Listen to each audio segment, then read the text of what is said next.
And this is Ken Kraetzer for CBSI Talking Business, our interview series talking with leaders in the field of digital marketing, banking, insurance, customer service, and business education, all to highlight our team at CBSI. We're based in Harrison, New York, celebrating our 50th anniversary. We provide insurance-backed benefits to the credit card and payments industry. Now, we are really glad today to be back with one of our friends, and that is Xena Ugrinsky, co-founder of Pilot Wave Holdings, a private equity firm focused on transforming well-run small to medium-sized businesses through applied data science and technology. And Xena is very close to having her new book out called Business AI, Your Field Guide to the Intelligent Enterprise. And Xena, good to see you as always. How are you doing? I'm great. Nice to see you, Ken. Always a pleasure to be with you. Very good. Well, you've been doing a lot of things, and AI has been growing in importance. I covered the military, and I was at the West Point graduation last May, and the chairman of the Joint Chiefs, General Milley, was giving his talk, and he talked about AI being such an important factor in the military. Tell us a little bit about where you're at and what aspects of AI that you've been working with. Sure. Well, I think I'll start with sort of, the state of AI in the market today, and go into some of what we're doing a little later on. But the market today looks at AI in a lot of different ways as it's maturing, particularly as it becomes embedded in so many aspects of our everyday life. So you've likely heard all the buzz recently about OpenAI's ChatGPT, which is expected to disrupt the arts and writing and content management. And while that's impressive, there are other AI conversations that are really only just getting started. So some of those areas include ethics and legal regulatory concerns.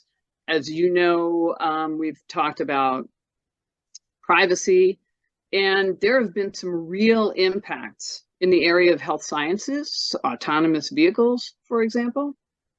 And I focus my time on a very specific segment, one called enterprise performance management, which is essentially the science of using data to make smarter business decisions. But we still have a long way to go to impact work in general for our worker population. Yeah. Very good. So what are the things on adoption that you've seen with AI? Some of the challenges recently, obviously, we've seen more adoption in banking and in customer service, but what are you seeing in adoption of AI? Sure. So as you're referencing, you've got fintech in financial services, you've got bots in customer service and in that space. But there are a number of challenges that we're running into now. And some people would call them problems. I prefer to call it promises that are not yet achieved, right? So the promise of workplace efficiencies, the kinds of knowledge worker automations that allow for more time for employees to focus on critical tasks and thinking that provides better insights and decision making. And that's slowly happening today as these efficiencies get embedded in business processes. In other words, as AI and machine learning is increasingly embedded into corporate infrastructure. And 20 years ago, we would refer to that as flipping the 80-20 rule, right? Which is enabling knowledge workers to spend 80% of their time doing actual analysis rather than the 80% of the time that they were spending just trying to pull data together for reports or pulling it into Excel. And today, that drumbeat, the drumbeat of the AI promise, is the elimination of manual work, leaving more time for meaningful work. So through robotic process automation, or RPA, for example. Excuse me. This creates an opportunity for more time to do skills development, learning new concepts, the space to do more impactful, creative problem solving for our organizations. What do you see as kind of the key skills that organizations have to have in their staff to manage AI correctly? Well, I think let's look at the market first. Like, what's changed in the market, the provider market, in the past 5 or so years, and you can divide those developments into hard and soft categories. In the hard category, you have a technology explosion, right? It consists of new products, tools, platforms, in order to manage the data models, the algorithms required for productionizing these sorts of solutions. And each vendor purports to make data science easy and more achievable for analysts and IT groups, by which I mean information technology, those folks who manage the plumbing, if you will, and proceduralizing it into what's referred to as machine learning development operations, usually referred to as ML ops. So you also have the traditional software providers, so enterprise resource planning, or ERP as it's called, supply chain management, various reporting products, all working very hard to make their existing products smarter by embedding machine learning or making them essentially AI enabled. Now, so you've got the vendor market. Now on the soft category, you've also got the necessary evolution of professional services, say the big 4 accounting firms and management consultancies like McKinsey or BCG or Bain, for example. They've really ramped up their AI advisory services to both government and commercial customers. And then alongside that, you have a plethora of smaller participants attempting to specialize in the space, either as industry-specific experts or perhaps a specific area of the AI landscape. But with all the tools available and the professional advisory offering to help customers unlock the value in their data and optimize operations and create new products and service offerings, why are we still seeing so little progress as it relates to the everyday operations of big companies and small companies? So we've made some progress in some regards. You may recall that in my book, I recommended formal executive education for companies. We've discussed this previously. This allows them to level the playing field at the executive and the C-suite level and ensure a common understanding of what AI is and what it's actually capable of. And only then to embark on a broader conversation as to how it gets applied within a given organization. So that progress has engendered a greater focus internally on how to decide what business problems or opportunities to pursue. And as a result, we are now seeing a commensurate increase of real use cases across all industries. So that's been a pretty significant uptick across the last 5 years or so. And to a lesser extent, there's also been some progress made in the IT operations space, right? The plumbing, to be ready to support broader implementations of AI and the necessity for real cross-functional teams for successful outcomes, meaning, it's not just IT doing it, or it's not just the business doing it. It's really a collaboration. Yeah, where do you... Oh, good.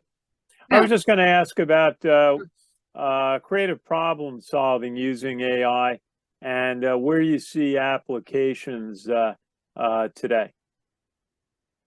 I think it's more in what it enables the worker to do, right? So you may have heard, futurists talk about the fact that we will need a basic income for everyone because there will be less for everyone to do. And we're so far from that. But where we are is providing efficiencies that allow knowledge workers to take a step back and say, this is how we've always done things. How, if we were going to do it differently, how would we do it in the future? It's really sort of an exponential rise of, you may remember TQM, or Total Quality Management, by Deming, who stated that that everyone down to the lowest admin worker has a front seat to operations, and the best ideas are likely to come from a broader group, not necessarily the experts. So what we're saying relative to the individual is, this will give them time to really think about creatively, how do I make how we run things much better? But it takes the ability to sit and think. And, I would hazard a guess that most people are just running really fast and really hard these days. Hey, and, good. You yeah, mentioned, so, yeah. Go ahead. You mentioned AI and machine learning, two major concepts. How do those differ? How do they fit together?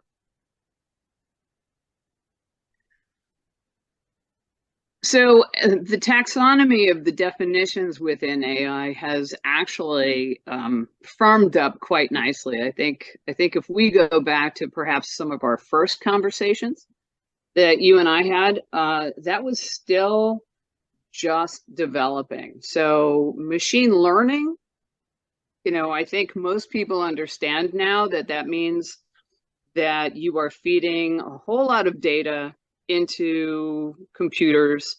You are providing them sort of the training case of what good looks like. And then you're asking it to iteratively provide the optimal solution with, some statistical relevance metric, right? And AI has still been, or is now, an accepted catch-all phrase for many things. So machine learning, robotic process automation, which is referred to as RPA, and that is the automation of knowledge work, right? And in some cases, the automation of things in manufacturing and in agriculture. So the applications vary by industry, but the approaches used are a toolkit that we all have access to at this point in order to find solutions to problems that may have been in existence for decades. So, and if we talk about how do we really push outcomes, there's a lot of focus now on how do we improve the outcomes. So for example, Deloitte recently pointed out in their State of AI for 2022 that the market is accelerating their investments in AI, both in technology, in the professional services they consume, and in the investments that they're making in their people. I would say that last one is still lagging, but why are they not yet really experiencing the ROI they should? And so if that's the case, what can people do? What can companies do in the next 5 years to be ready for that transformation? So if we agree that everything's in place for an AI-led transformation wave, what should people do to ensure that they can stay competitive in that market? Because make no mistake, this is not just a question of how to create value. It's a matter of long-term market survival at this point. So you may have heard recently about the sweet spot for AI being the combination of humans and machines. right? There are books written on the topic. And I believe that we'll see a progression over the next 10 years, not just 5, but really it's a longer horizon of the workforce developing, acclimatizing to AI as AI gets ever more embedded in the workflows that they are interacting with on a daily basis.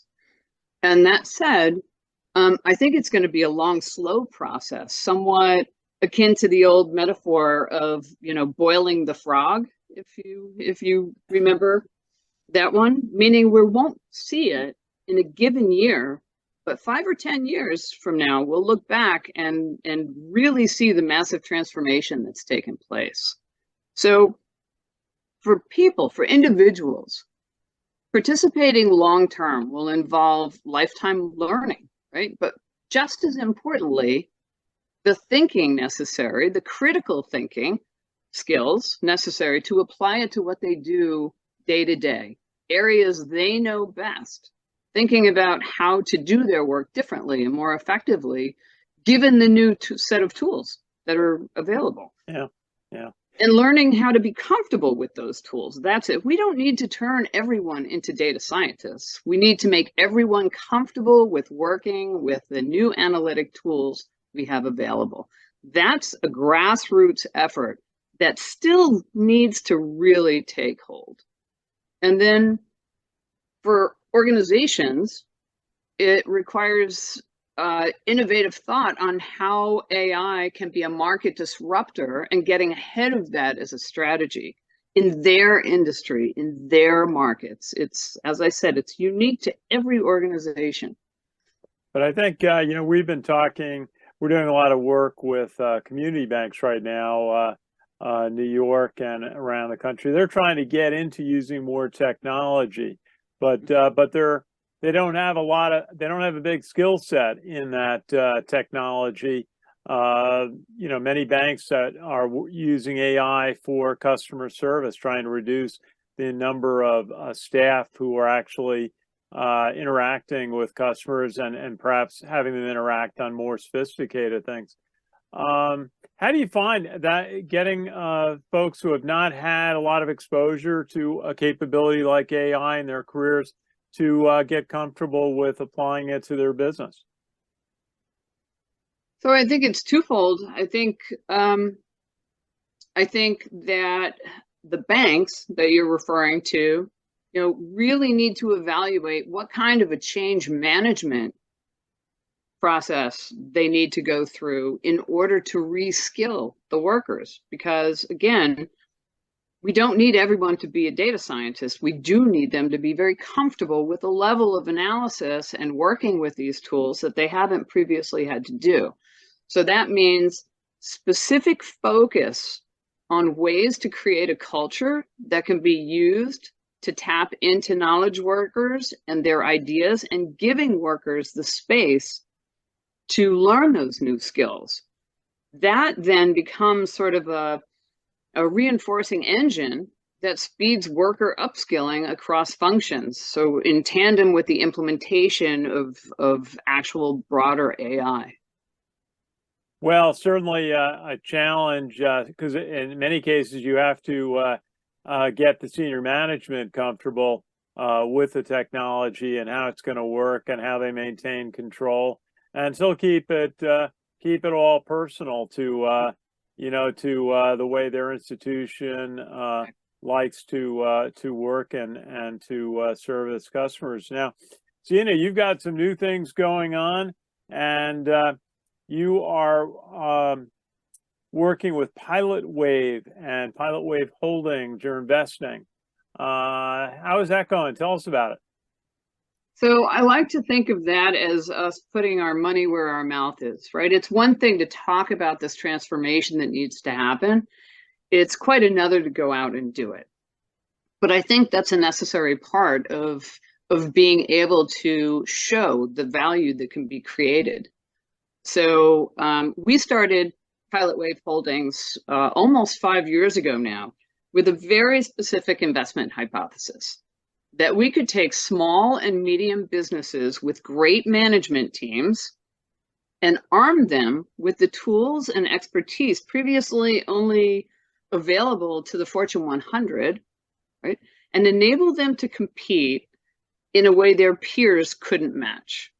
So all of the partners, we all come from different industries. We come from financial services, and I came from the Big Four, and another partner came from software, Saras Christos. Our lead managing partner, Afshin Afshar, was the chief data science officer at JP Morgan. So we all come from different industries, but while we do, we share an understanding of just how transformational these technologies can be when solutions are driven by and co-developed with the people who understand the space better than we ever could. So we bring the tools and expertise, and they guide the thinking around where the significant market opportunities are. And we do it in a way that accelerates the kind of personal learning I referenced earlier. Okay, very good. Any examples that you'd like to describe for us today? Sure, I'd be happy to.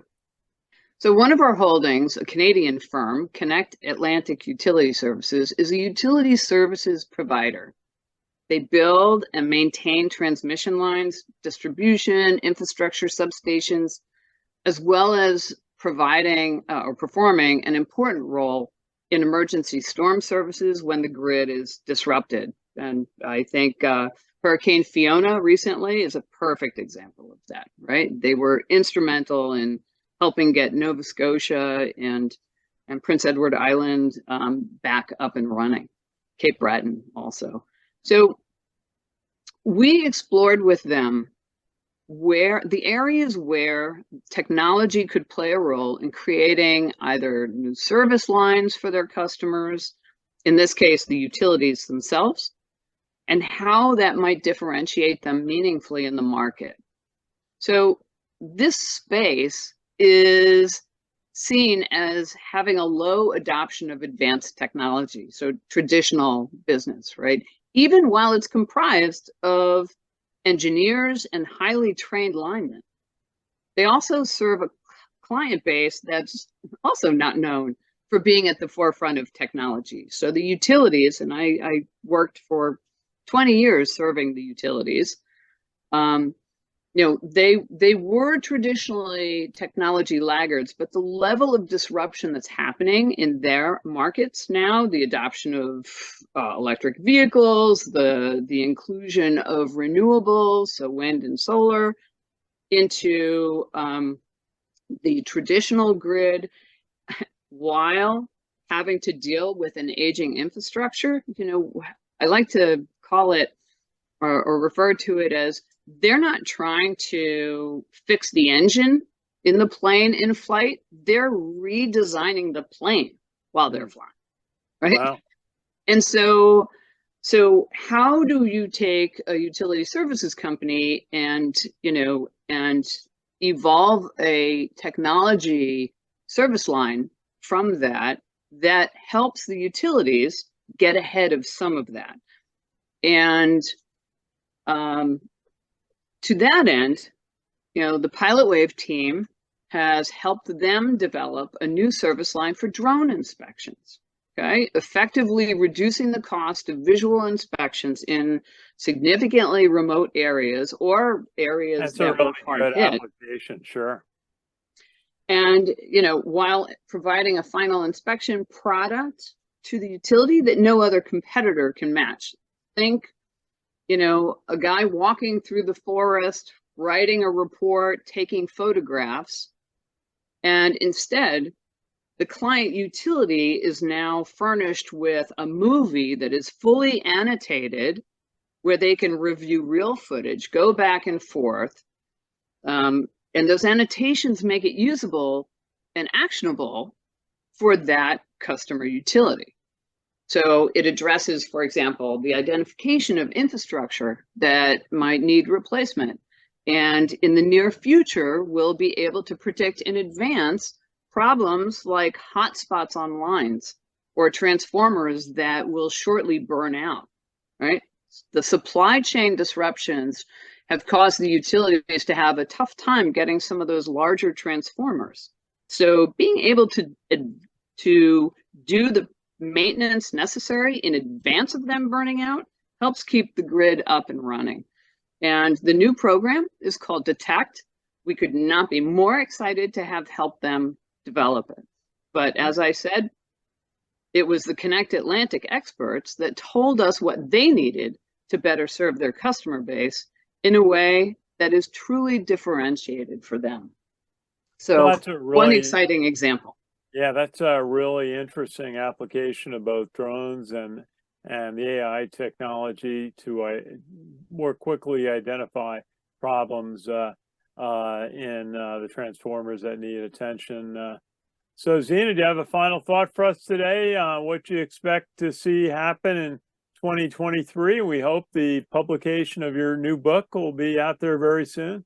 I'm hoping it will. Sometimes I get a little distracted by some of the work that we're doing to actually prove that the theories I push forward in the book are viable. But I'm excited by what the future holds. I think we will start to see quite a bit more democratization of what one can accomplish with AI. So more of a focus on the business analyst, the business side of the house, really being able to use these tools more easily. And that will accelerate change. So it's going to be a very exciting next 5 years. I'm really looking forward to watching it and participating in it. Okay. Xena Ugrinsky, good to see you. And your book, Business AI, Your Field Guide to the Intelligent Enterprise, the AI Transformation Journey Through the Eyes of a Business Person and Lessons Learned. We're going to look forward to that. And always good to hear from you, hear what you're working on. And really our best wishes, happy holidays to you and your family. And we'll look forward to talking again in 2023. Same to you, Ken. It's always a pleasure to be with you. Oh, thanks for joining us today. And it's Ken Kraetzer for CBSI Services. Thank you to our guests today, Xena Ugrinsky. And happy holidays to everybody. And thank you for watching.